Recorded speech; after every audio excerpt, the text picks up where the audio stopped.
Yang penting sekali, saya tak curi duit. You ada pemimpin, alhamdulillah lah, saya doa mudah-mudahan survive lah, yang tak curi duit. That is more important. Baru boleh saya berani atau yang lain-lain. Apakah sempurna? Ada tak antara pegawai yang menjeleweng sikit sebanyak? Ada.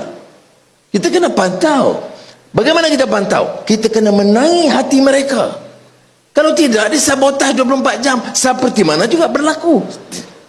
Tidak semua, tapi kita baiki peringkat demi peringkat. Tiap mesyuarat menteri cek. Dan saya bagi laluan penuh kepada LHDN, SPRM. Go.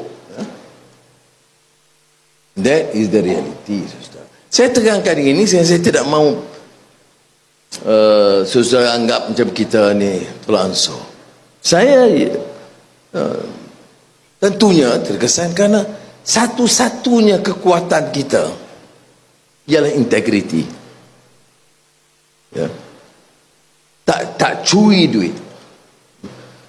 Sudah ingat ya, saya tak ambil gaji umpamanya.